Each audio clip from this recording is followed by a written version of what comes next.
Yeah, let's kind of introduce you to a couple other options y'all have for free prep through Manhattan Prep. Come try a live GMAT class in person if you are in a city or a location where we offer in-person courses, or from anywhere in the world, as long as you have a decent internet connection, you can attend the first session of our online course for free.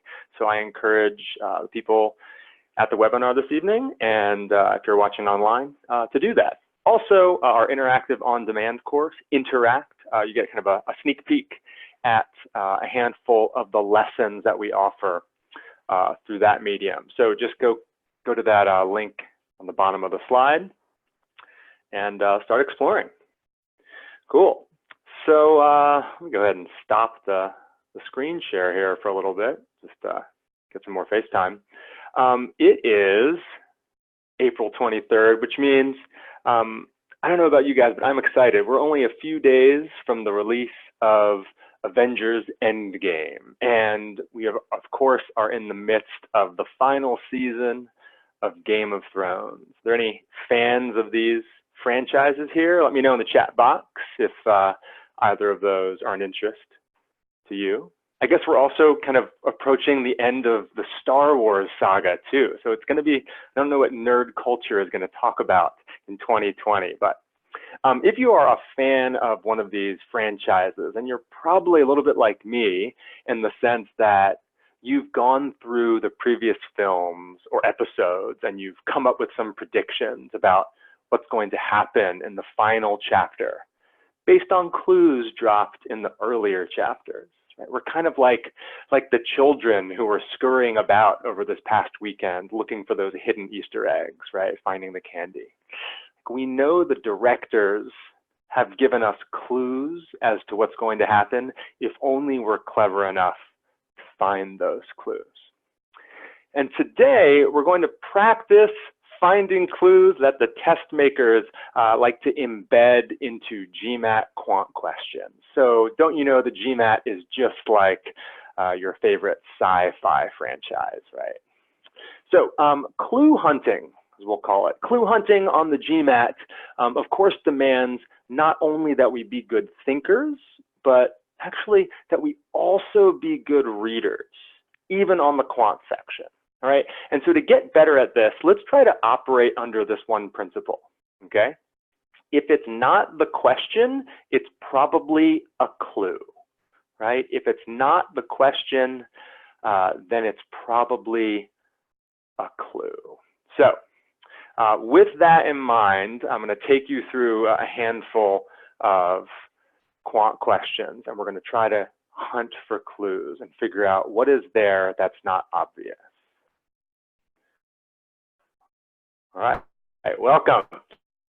So I'm going to give you a little bit of time to think through this question. Okay, please hold off on answering it for right now. Just do some thinking on your own.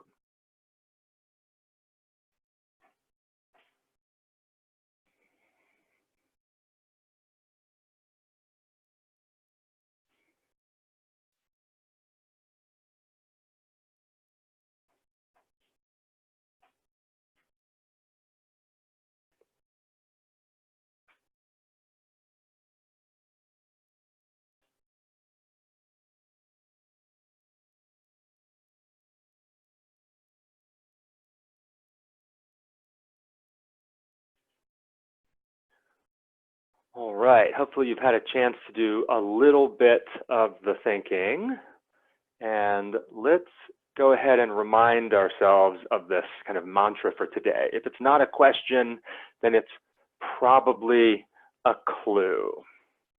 So when we read quant questions on the GMAT, right, I know this is very common to do in data sufficiency, but we read a question and we ask, hey, what is that really asking? We call that rephrasing the question. You can do that in non-data sufficiency questions, and you can do that for facts, not just questions themselves. So when you are presented with a fact, one thing to look at is, what is this fact really telling me, and the implications of that fact? What is this fact also telling me? So let's just isolate the first sentence here. The sum of two positive integers is 999. Let me know in the chat room. You guys should have access to the chat room. If you don't see it, go to the More tab. You should find chat there. And let me know what this is really telling you or what this is also telling you.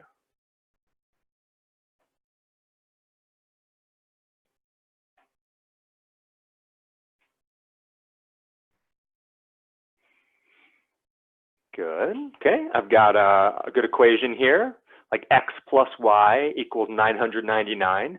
I got another, pretty much the exact same thing, a plus b equals 999. Really good. I'm going to tweak this a little bit. It might just look cosmetic, but I'm going to say s plus l equals 999. And the reason I'm using s plus l is because I know that one's smaller and one's larger. So if I'm going to choose letters for variables, I want them maybe to be a little bit meaningful. Okay, I might get confused. Is the small one x or is the large one x? But with s and l, not as easy to mix those up. Cool. All right. What else is that telling you? Like that's the literal translation that you guys have given me, but kind of read between the lines a little bit.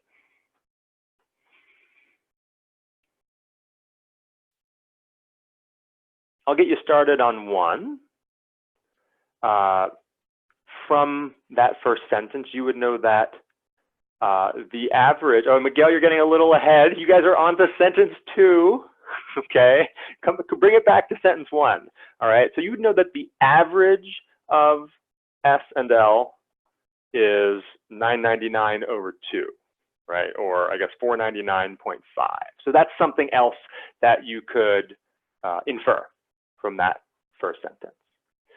But something else that you want to infer here is that what type of number is 999? It's an odd number.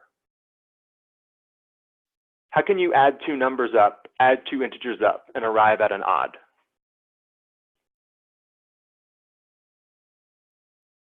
Okay, one of them's got to be odd and one of them's got to be even. So we should write that down.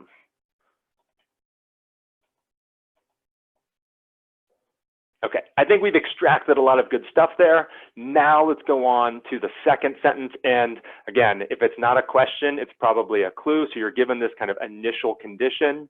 If each of the integers has exactly 2 factors, I see some good work in here. Multiple people have said, hey, those have to be prime numbers because primes are the only numbers that have exactly 2 factors. Go ahead and jot that down. Both numbers are primes. What is the larger of the integers? All right, if you have an answer, go ahead and let me know in the chat room.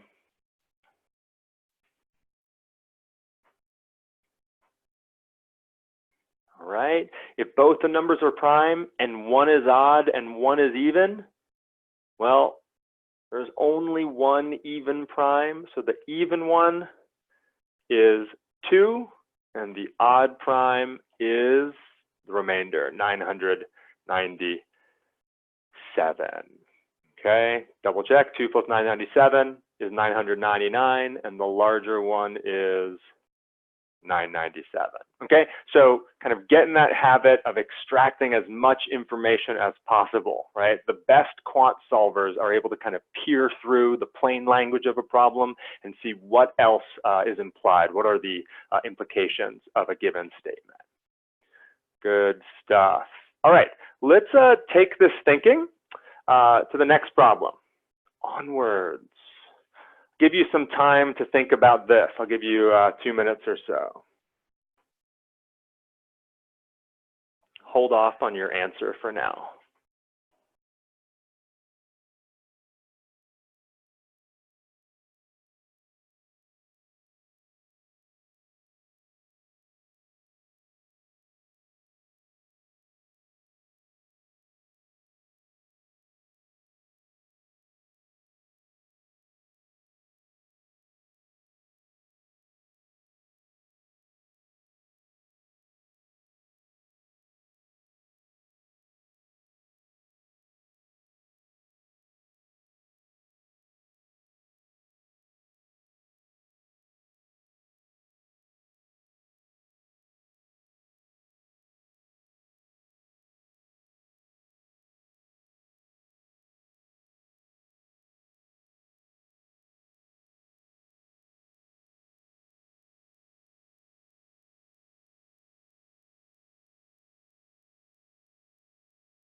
Another 45 seconds or so on this one.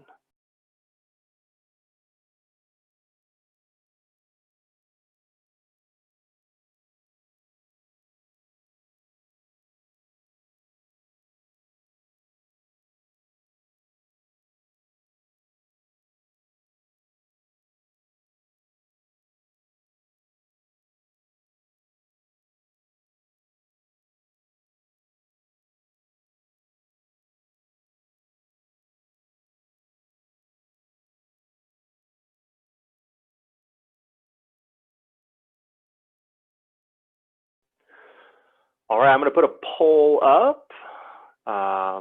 Go ahead and poll in with your answer to this data sufficiency question for me.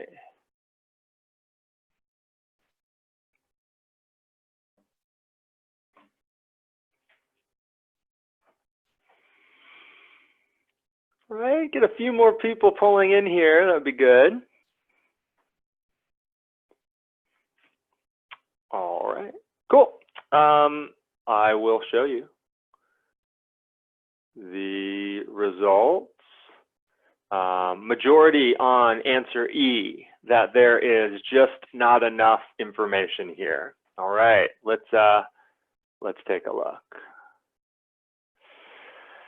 All right, so I think it's fairly easy to see that neither of the statements on their own is sufficient information. So we should be able to kind of prove this. One on its own, well, together Maria and Sarah sold between 45 and 65 tickets. You could just prove that this is not sufficient by saying they could have sold 50 or they could have sold 60 tickets, right?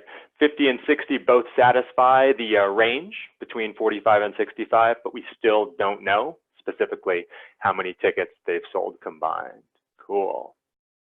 All right, should be able to get rid of a few answers here. We'll get rid of answer A and answer D because statement 1 is a no-go.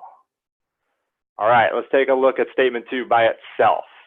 In chat, let me know why you all think statement 2 is not sufficient on its own, please. Right. Can you prove it? Kind of like how we've just proven that statement 1's not enough.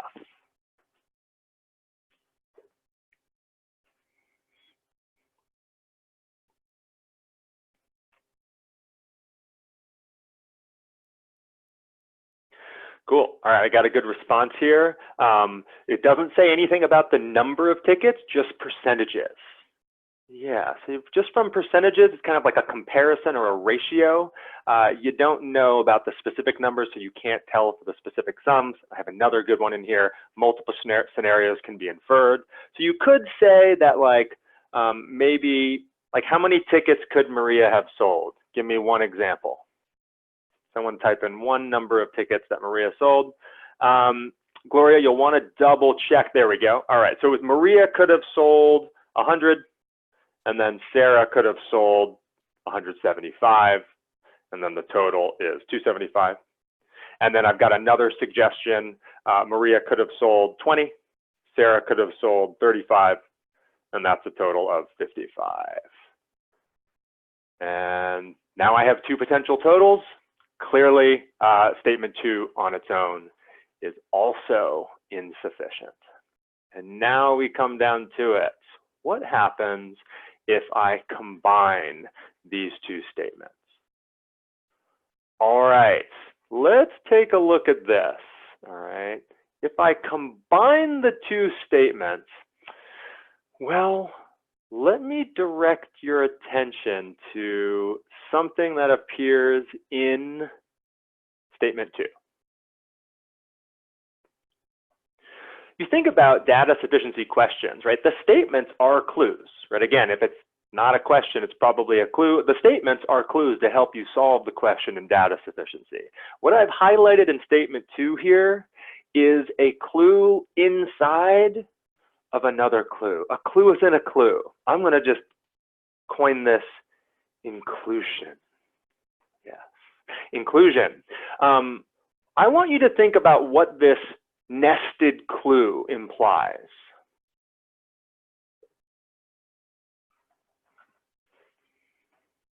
If you have an idea, hit me up in the chat box.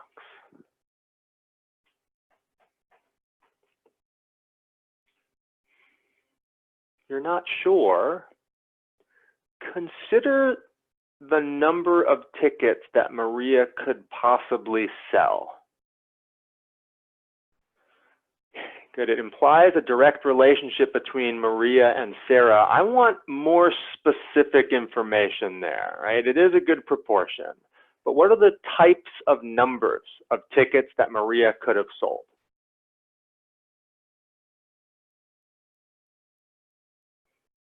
All right, so Gloria states we need an integer. Yeah, Miguel's ringing in. It's got to be an integer, right? So Maria can't go selling like pi tickets or 4.1 tickets or something like that. But not only does she have to sell an integer, she has to sell a specific type of integer, right? She actually can't sell 10 tickets. 10's an integer. Why can't she sell 10 tickets? Well, if she sold 10 tickets, Sarah would have to sell a non-integer amount. Sarah would have to sell 17.5 tickets. And tickets are things that need to come in whole numbers, all right, in integer amount. So one other clue that's kind of in this question is the phrase, how many? When you're given a how many question, you're asked to count a bunch of things. Consider if the things you're counting must come in integer quantities. And that's the case here. Maria, and I like how Gloria stated this, Maria must equal a multiple of 4 so that you can take 3/4 of it and add it to get to Sarah's. So Maria's number of tickets has to be a multiple of 4. Now I want you to think about that and tell me what has to be true about the number of tickets that Sarah sold. I know it has to be more than the number of tickets that Maria sold. Be more specific, okay? Tell me something about the number of tickets that Sarah had to sell.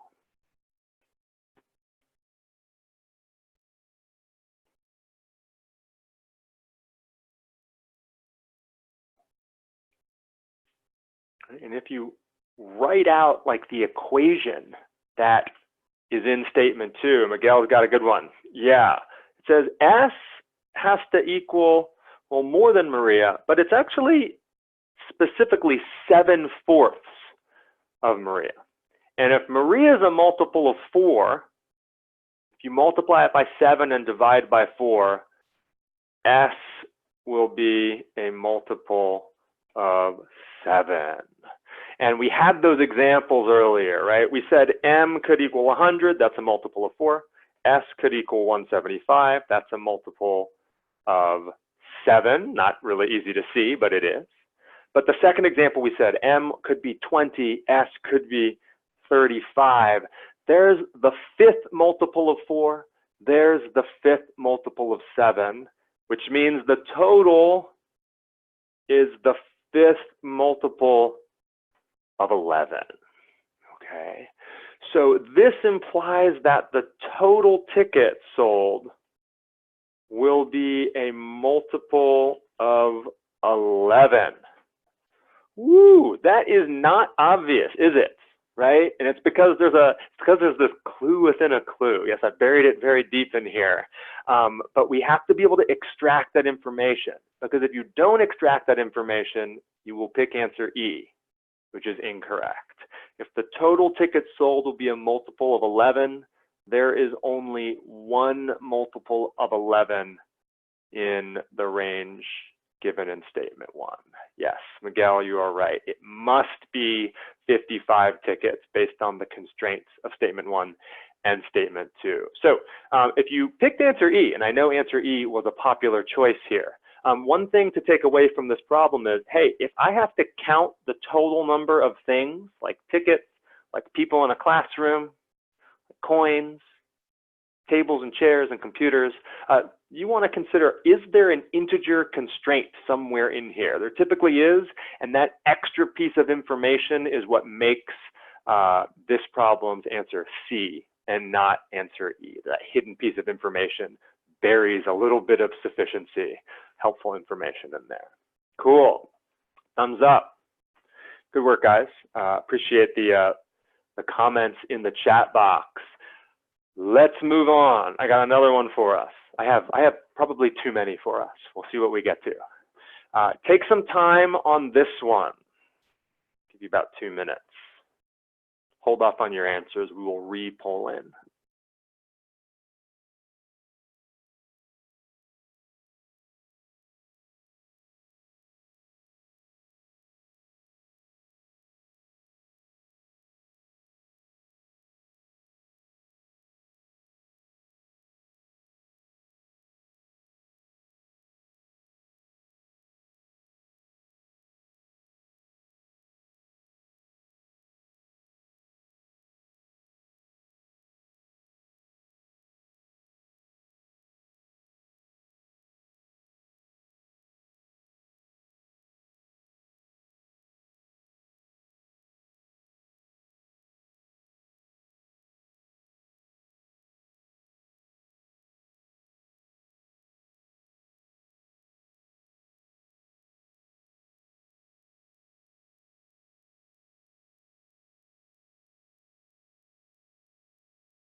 Another 45 seconds.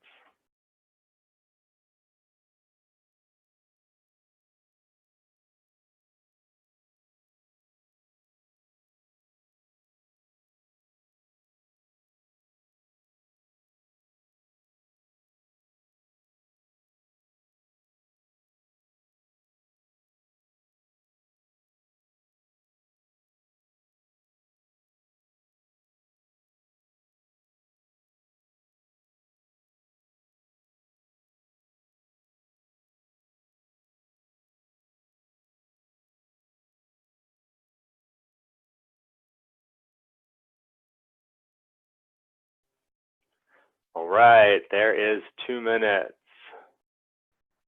Let's go ahead and poll in with your answer choices here.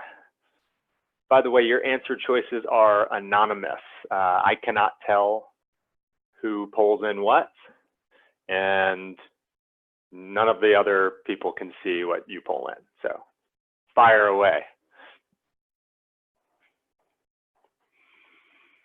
All right, I'm going to guess that the lack of, overwhelming response here is that this is a hard question, and I think this one is a hard question. All right, this is pretty good right here.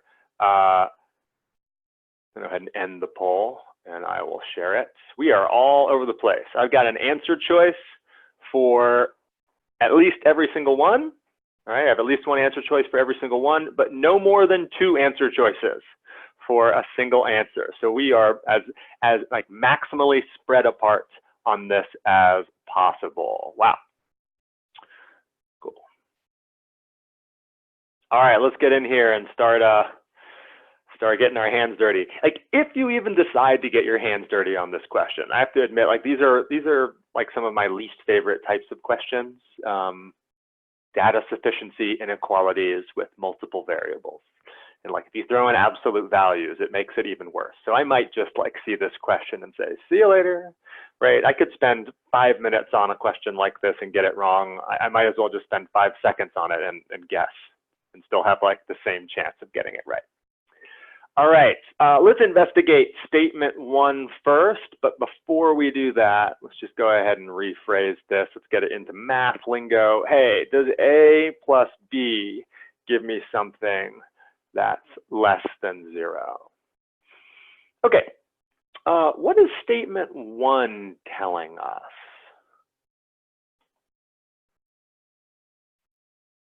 Play 1 on its own. What does it mean for a squared to be greater than b squared?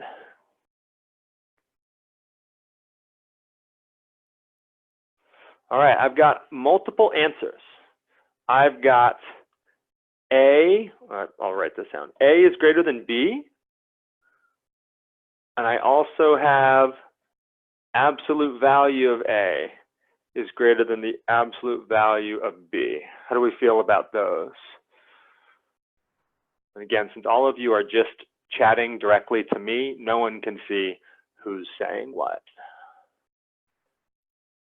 Courtney is chiming in and saying, I just said no one can see who's saying what, and now I'm outing Courtney. Courtney is saying that the absolute value one is correct, and I'm going to agree with Courtney. That is why I'm outing you, Courtney, because you are correct here. I could plug in some numbers and disprove the first one. Like I could say, you know, -4 squared is greater than just 2 squared. Right? But that does not mean A is greater than B. It means the absolute value is the same. So I'm going to adjust this and go with this restatement. Good, I like that. Absolute value of A is greater than absolute value of B. Of course, what does that mean?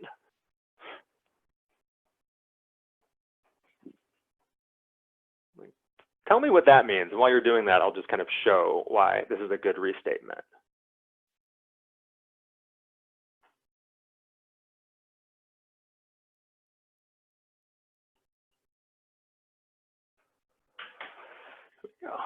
Yeah, you know a squared and b squared, neither of them are negative. So when you square root, well, you get the absolute value of a is the definition of the square root of a squared. So that's literally what this means. And absolute values are also positive, so you don't have to worry about any of that sign switching business that plagues problems like these. Yeah, but you know, absolute value of a greater than absolute value of b is really just saying, in simple terms, a is farther from 0 than b is. So what do we think? Is that enough? Is that enough information? If so, why? And if not, why not?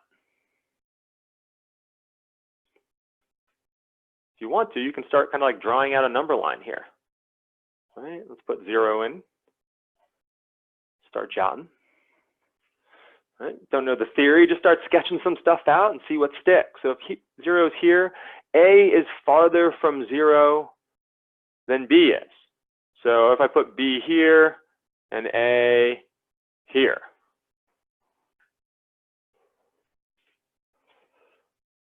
Well, if this were the case, right, the sum of two positive numbers is definitely greater than 0. So the answer to my question would be no.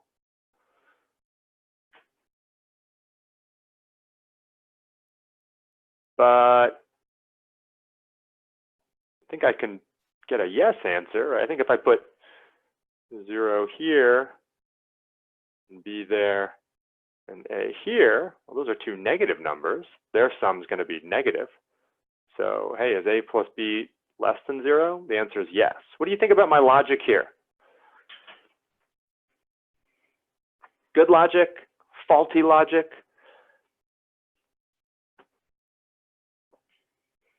Right. You just blindly following the man on the camera? Bad idea, bad idea. Don't just blindly follow.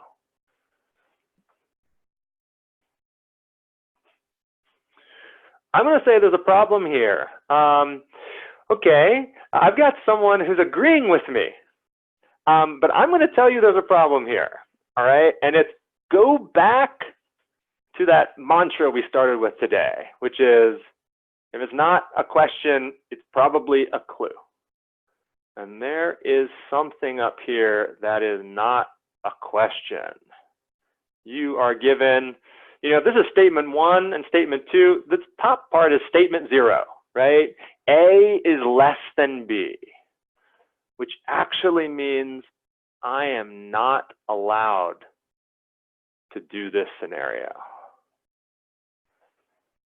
because it violates the given condition up top, right? So something to kind of take note of in data sufficiency questions, like sometimes there's actually clues in the question, right? Before you get to the statements. The statements are always clues. They're always going to try to help you answer the question, but sometimes there are kind of earlier statements that you have to take into account.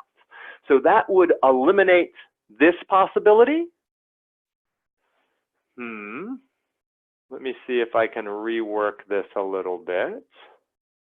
I think I could come up maybe with another scenario. Switch colors on you all of a sudden. Again, A is farther from 0 than B is. I think I could do something like that. And this says A is just more negative than B is positive. So here's an example, like if this were 2 and this is -4, then the sum is still going to be less than 0. And so actually statement 1 is going to be sufficient, right? It doesn't look like it's sufficient if you only look at statement 1 in isolation from the given information up top. But remember, if it's not a question, there's a really good chance it's a clue. Make sure you're using it. Statement 1 is sufficient. All right, let me know in chat if we're confused there, if you need me to clear something up. I'm going to update our answer choices.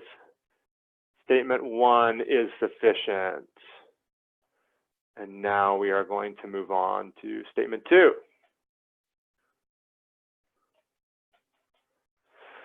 All right, statement 2. What is statement 2 telling you? All right, kind of like I got some ideas about what statement 1 was telling us, that absolute value of A is greater than absolute value of B. What is statement 2 telling you?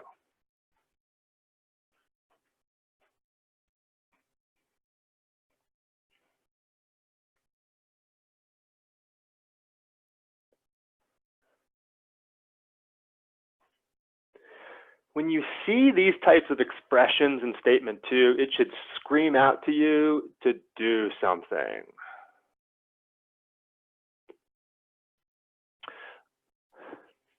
Nice catch, Miguel. Yeah, if you see these quadratics in statement 2, when you see a foiled out quadratic, really a good idea whenever you see that is to get into the factored form. And vice versa, right? You see one quadratic form, try to convert it to the other form.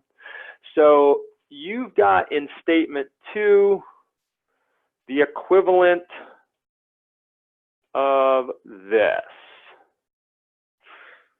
Well, that's A minus B times A minus B again. All right, that's how that left side of the inequality would factor. What does the right side of the inequality factor to?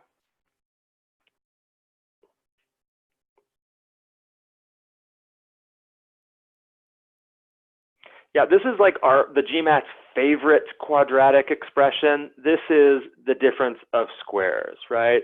A plus B times A minus B. All right. What are we going to do with that? Hit me up in the chat room. What does that tell you?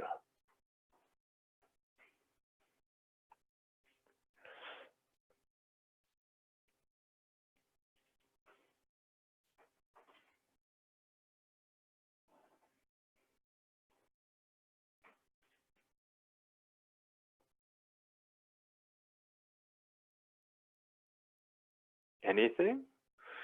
I think that's a good idea. Courtney says divide both sides by that A minus B stuff. And I think Miguel is kind of leading to the same place. Let's kind of do that. I'm gonna put some fraction lines here, and we should be able to divide both sides by A minus B.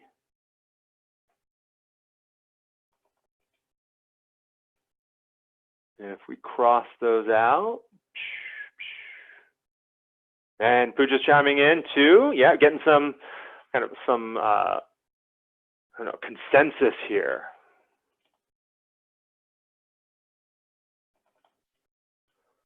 I guess don't even need the parentheses at that point. That just makes things more cluttered. And I don't think you're done rephrasing, right? I think you could just start balancing the equation out. And I think Miguel's done this for us. The A's go away from both sides, and you would ultimately get something like this. 0 is less than B.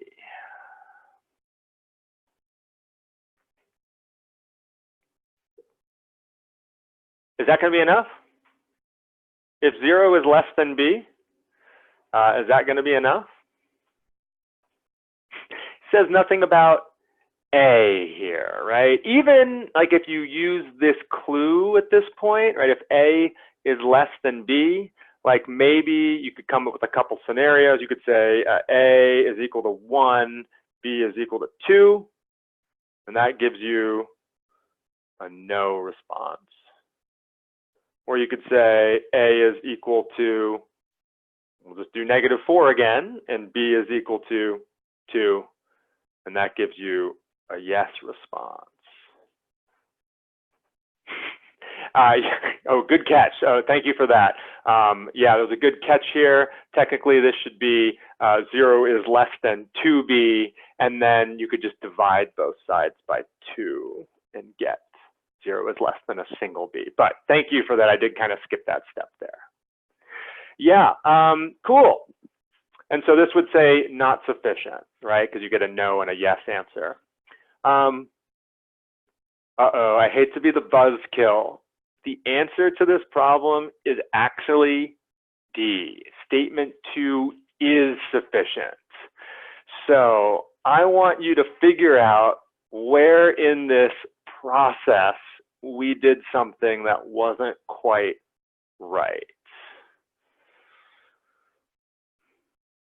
Give you a little time there.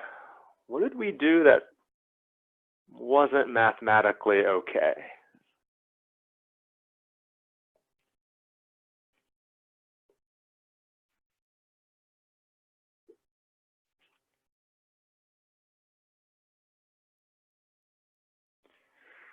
Kind of tried dropping a little bit of a hint when I messed with statement 1 here. All right, Gloria's got a good idea. Yeah, I said, you know, because A squared and B squared, like, they're not going to be negative, right? And absolute value of A, absolute value of B, they're not going to be negative either. So I didn't all of a sudden introduce negatives, so I don't have to flip the sign. But Gloria has stated when we divided up top here, we divided by something that could be negative. Remember, when you divide an inequality or multiply an inequality by a negative, you need to flip the sign. And there's actually some information here that tells you that we did divide by a negative. It's in the double box. If A is less than B, and if you subtract B from both sides, you get A minus B now is less than 0, which means it's negative. Guys, this is the type of problem that I have missed multiple times because I've come to this step and I just didn't flip the sign. And I like swore that the book was wrong. And then I finally like went into the explanation. I was like, oh, damn it. Right? So it's a mistake I've made many times, so don't feel bad here. We are dividing by a negative here. So that means we need to flip this sign. Let's go ahead and take care of this.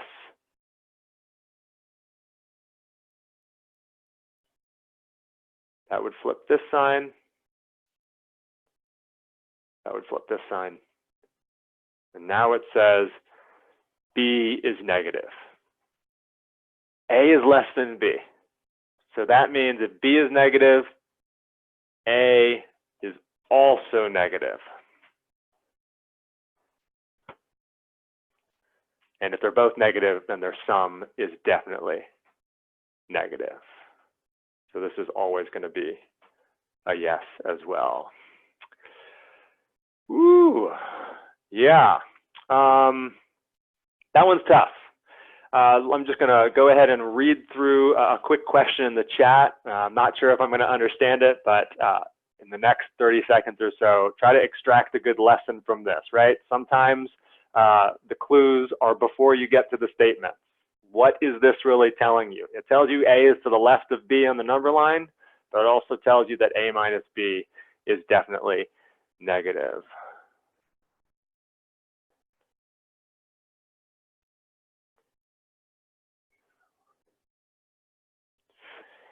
Yeah, Gloria, I'm not sure what's happening there. Maybe we can chat after the hour is over real quick, and you can kind of sketch out what happened. I'm not seeing how you would get that expression.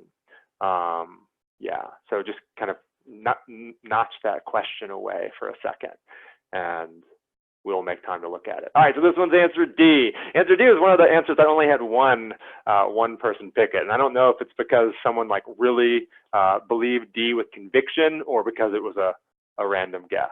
But if you're gonna guess and you have no idea what's going on, guess towards the most sufficient answer, which D is.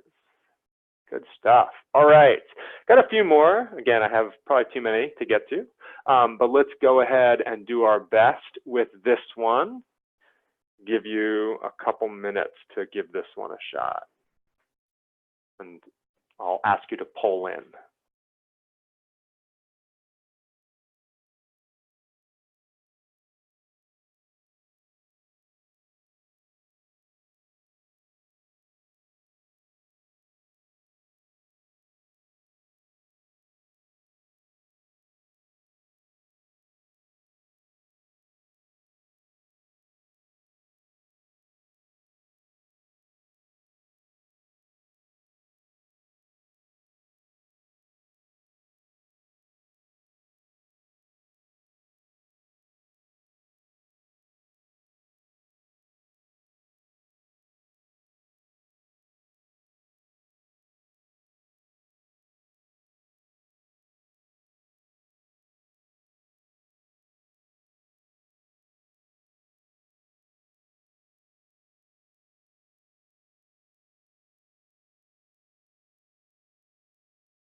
All right, another 15 seconds or so. I'll go ahead and throw up the poll now if you're ready.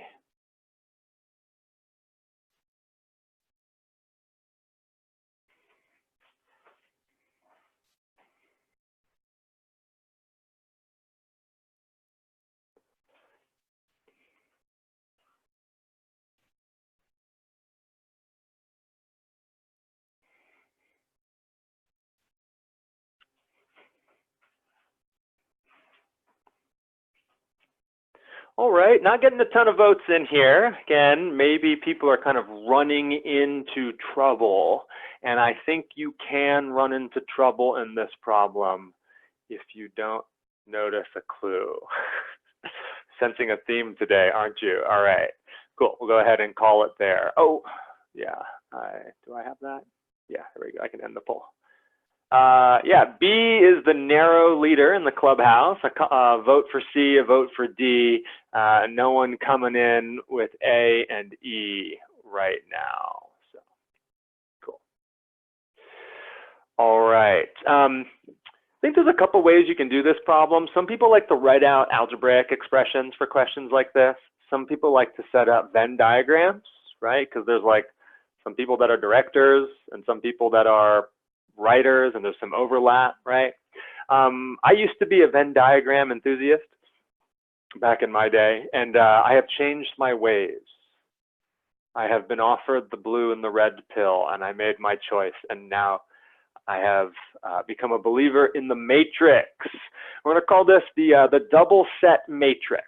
And if you're not using the the matrix for questions like these, I'm going to recommend that you do. Again, I think they're just more useful than overlapping sets because they can handle more information and organize more information. So here's how the overlapping set matrix works if you're not familiar with it. In the columns, okay, I want to place two things that are incompatible with one another, okay? So thinking about the people at this meeting, if I select someone, that person is either a director or a non-director, okay? You cannot both be a director and a non-director, okay? You can't be both of those, it's impossible. So I want to run them parallel so that there's no intermingling, right? Parallel lines do not intersect. I don't want there to be an intersection there. In the rows, I'm going to put the other pair of things that are non-compatible, right? That just can't happen at the same time. And that's going to be the writers and the non-writer. You cannot be a writer and a non-writer, right? You cannot be 6 feet tall or over and under 6 feet tall, right? It's kind of a binary classification. But when you set this up, it does allow for all the intersectional possibilities, people who can be both directors and writers, people who are just writers and not directors, people who are only directors and not writers, and people who aren't either of those things. Right? If you end up setting this up with the directors and the writers running parallel, you don't allow for the intersection. And of course, we know some people are both. And so that means you've set it up incorrectly. If you put the W and the not W in the columns and the directors and the not directors in the rows, that'll work just fine too, okay?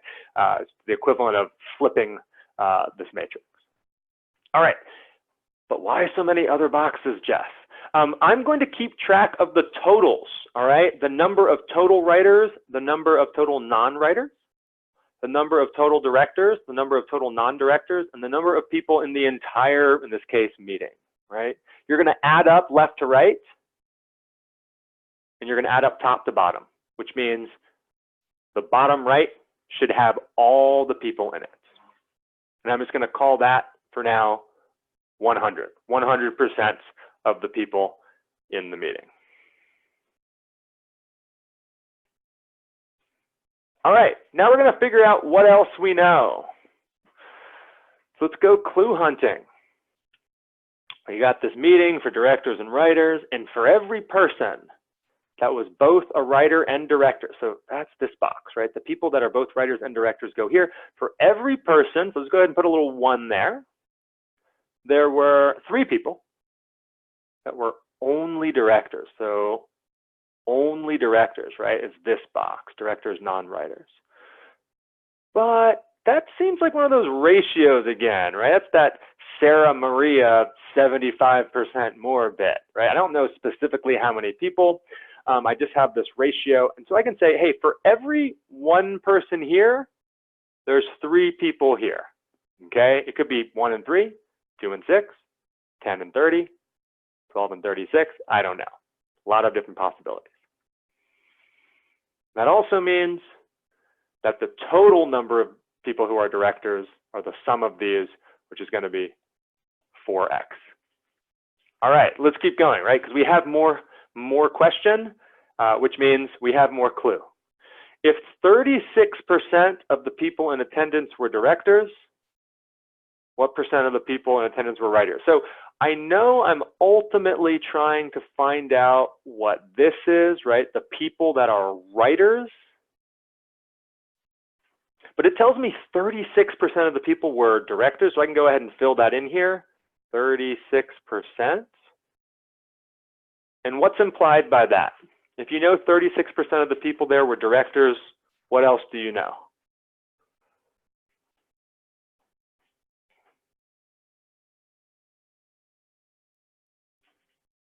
All right, one thing you know is that x is 9, right? I know 4x is the value of this box. I also know that 36% is the value of this box, which means that a single x is 9%, really good. This will be 9%, and this will be 27%. Cool. What else do you know? there's another piece of information that you should grab from here. Right, remember, at this meeting, you're either a director or you're not. It's a binary distinction. So if 36, let's just say there was 100 people at the meeting, or 100 people there. Yes, if there were 36 directors, then you'd know that there are 64% non-directors, right? These percentages, like you've been given part of the whole, the other component to complete the whole is floating around somewhere. Go find it. Okay. A lot of things, like a lot of questions related to percents, can be handled this way, right? If you find that a pair of shoes are 20% off, well, they're still 80% on, right? All right, but it doesn't seem like I have enough information yet to figure out this box, right? I need to know this box, or I need to know this box. All right, so I have some good clue hunters here. There is another piece of information, and I'm including this problem because I've seen questions like it, and I've worked with students who get to this this amount of the grid filled out and then get stuck because they're like, there's still not enough info. There has to be enough info because it's a problem-solving question. One of these answers is the correct answer. They recently held a meeting for only directors and writers. Guess what, guys? I'm not a director, nor am I a writer. So I am not allowed at that meeting. Which means if you're not a director and you're not a writer, you're not allowed. So that's got to be a big donut. 0% there, and now that's the key to unlocking the rest of this. Okay, so kind of look for hidden information like that, especially in these overlapping set problems. Sometimes they kind of give you the value of a single box in an obscure way. We can fill the rest of that out. This should be 64%, so that this box and this box add to 64, and that leaves 73% here for our answer. And you can see it should check out everywhere else. Okay. Note, if you're a fan of the Venn diagram, you will notice that the Venn diagram is here. These are your writers. These are your directors.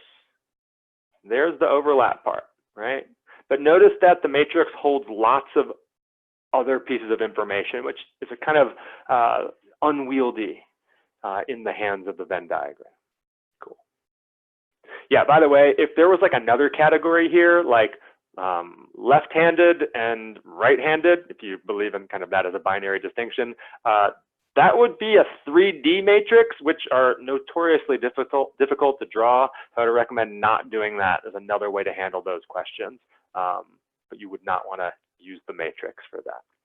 Cool. All right, how are we doing? Doing all right? I got one other question for us.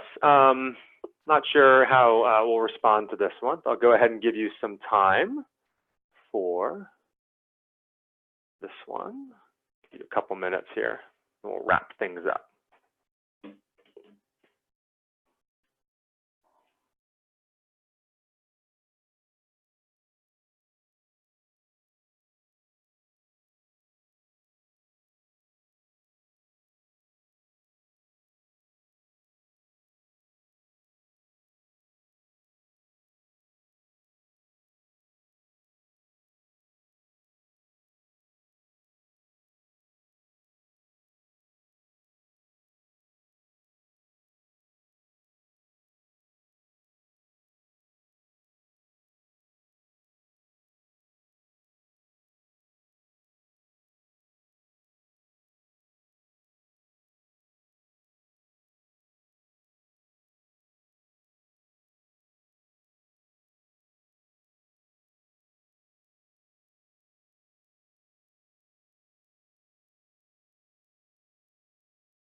A little bit more time here. If you've got an answer, you can go ahead and let me know in chat. I would recommend that you send it just to the panelists and not to the panelists and the attendees.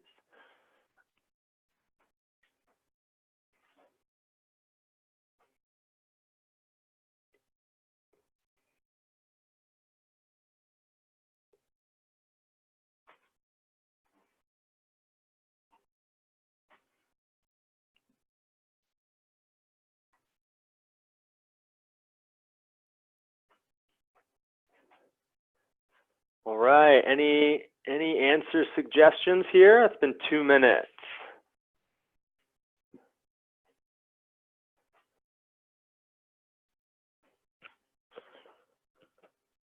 All right. Cool. All right. Don't have many answers. So let's go ahead and start talking this one out. I like to set up problems like this with distance rate time or work rate time charts. I've got multiple components in Carla's journey. And so I could maybe list those out too. I know she ran for a bit. I know that she then walked. And I know that there's like a total time of her trip. So I'm going to have to do something maybe with the combines, right? Note, I don't think this is the only way to do this problem, but I'm just going to kind of walk through it this way. All right, then we can start kind of filling in some of our values, except I don't know any values. So I'm just going to have a bunch of placeholders. I'll call this like the distance for the run, the rate for the run, the time for the run, and the corresponding values for the walk. And then the combined component. Okay, so one thing about combining multiple pieces of a kind of a work problem or a distance problem, if the pieces are occurring simultaneously, the way to approach those is you're going to combine the rates. So if I can read, 6 pages a minute and a person next to me can read 7 pages a minute, then if we're reading at the same time, we're combined getting through 13 pages a minute. Okay. But if things are occurring successively, then you'll want to combine the distances or the work production and the times, right? So if I run for an hour and then walk for 20 minutes, the total time has been 1 hour and 20 minutes, right? Or if I walk for a mile and run for 3 miles, the total distance is 4 miles.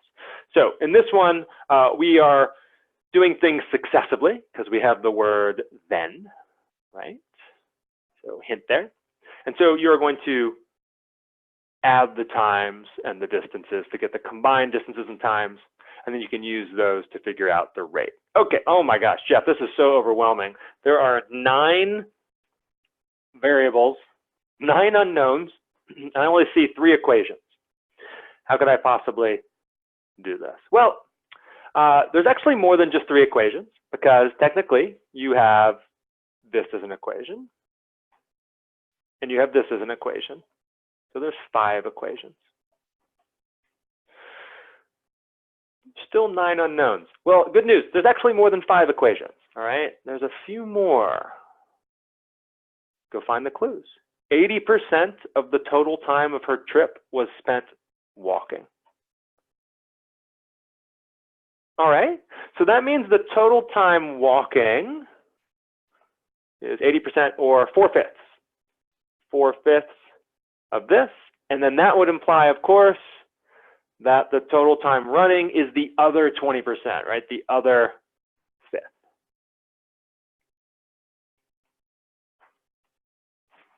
Okay, and so what I'm looking for is hey, the rate of running is equal to how many times the rate of walking, or otherwise I'm looking for the rate of running divided by the rate of walking is what? Well, if you kind of got the rate of running by itself, right, it would be the distance over the time. So the distance running over the time running over the rate of running, right, which would be distance over time for that. Oh, excuse me, the rate of walking. Now we can start plugging some stuff in here, right? I guess TR is a 5th TC. So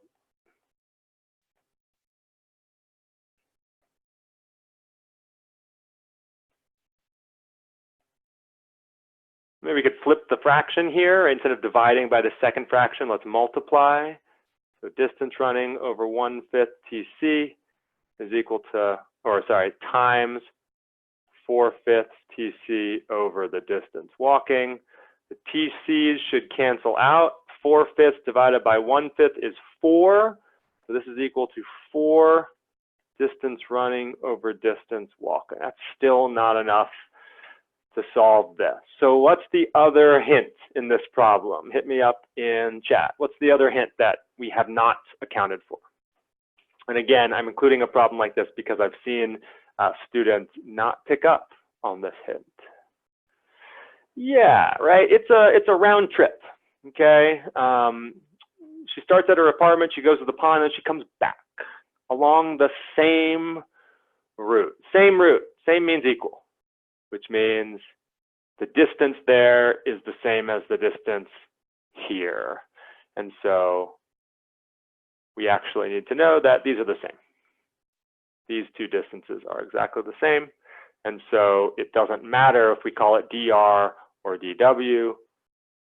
Just say dw is dr, they cancel out. And our answer is 4. So common types of clues that people miss, right? Return trips, always want to check to see if the return trip is the same as the outgoing trip. Those overlapping sets, watch out for hidden zeros or hidden values in the kind of the modifiers in the language there, right? Again, we really got to pay attention to our reading skills in these word problems. Pay attention to clues whenever you have to count something that demand integer values, right? Are there constraints on kind of the subsets in there, the subtotals, okay? Yeah, I mean, I said this isn't the only way to do this problem. Like you could test numbers, you could kind of just pick a distance, pick a rate, pick something else, totally can do that. Really this problem's here to show like we have to make sure we understand that the distance to and from are the same. Yeah, and maybe you would have just kind of done that immediately. If you do that immediately, I think this problem's pretty easy, but a lot of people kind of miss that and kind of get stuck because they don't realize that the distances are the same. Cool. Yeah, I'm gonna kind of quickly run through kind of one other kind of type of problem real quick. Show it this way. 2 problems, just because I'm feeling generous. If you flip a penny, a nickel, a dime, and a quarter, how many ways are there to flip exactly 2 heads and 2 tails? Well, I think you could just kind of jot these out, okay? There's only so many ways that you could get 2 heads and 2 tails. You could be like, well, the penny and the nickel, the penny and the dime, the penny and the quarter, that's 3, right? You could start listing these out. It wouldn't take too long. Another way you could do it, which I probably wouldn't recommend, is to kind of chart out all the possibilities, all the sequences of the 4 flips. And it looks something like this. Like you flip the penny and you could get heads or tails. And then you flip the nickel and kind of 2 branches come out of those, right? Depending on if you flip heads or tails for the nickel. So I'm just kind of adding letters at the end of the sequence. You do this for the dime. And you do this for the quarter. So there's 16 possible sequences, which is really kind of a nice illustration of why when you are counting things and you see the word and, right, you flip a penny, nickel, dime, and a quarter, you multiply. 2 times 2 times 2 times 2 is 16. Thank God there wasn't a 5th coin. I would have run out of room. So you can see, hey, there's 16 of these. And you can actually count the 6 that have 2 heads, I think. There they are, 2 heads and 2 tails. So definitely could do it that way. But I want to show you like one other way you could think about this. And that is to, if you know that there's 16 specific outcomes, and there's only kind of 5 combinations of what could happen, right? You could have all heads, you could have all tails. Well, there's only one way you can have all heads, right? You go heads, heads, heads, heads. And that means there's only one way you could have all tails, right? There's symmetry there because the coins are fair. And this symmetry can be helpful in tougher problems, as you'll see. So how many ways are there to get 3 heads and 1 tails? Well, there should be 4 ways, right? The penny could be tails by itself, or the nickel, or the dime, or the quarter. which means there's 4 ways for each of them to be heads.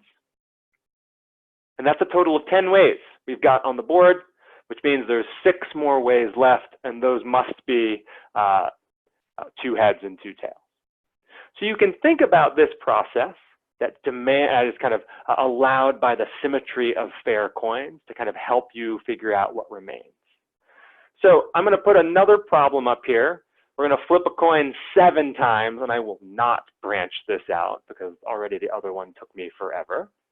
But we are not going to branch this out. But you might want to think, if you flip a coin 7 times, how many sequences are there? How many like HT, HHT, HH sequences are there?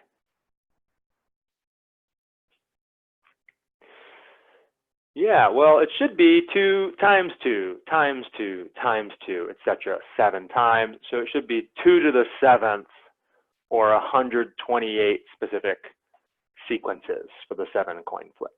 And I want to figure out how many give me heads exactly 4 or 5 times. Now, there's multiple ways to do this, right? You could do it with combinatorics and factorials. And I think you could definitely do that. I made a video, I think it was July 15th of 2018, that talks about combinatorics. So it's on our channel. If you want to look at it, go for it. But you could also list out kind of the general combinations like we did previously, right? You could flip all heads or all tails, 1 tails, 1 heads, and start kind of working through symmetrically. And start counting. How many ways are there to flip all heads? Only 1 way to do that. And how many ways are there to flip all tails? There's only 1 way to do that. Kind of work your way in, knowing that we're targeting the 5 heads and the 4 heads combinations. There should be 7 ways to flip just a single tails, right? You can flip it on the 1st, the 2nd, the 3rd, the 4th, the 5th, the 6th, or just the 7th flip, which means there should be 7 ways to flip a single head.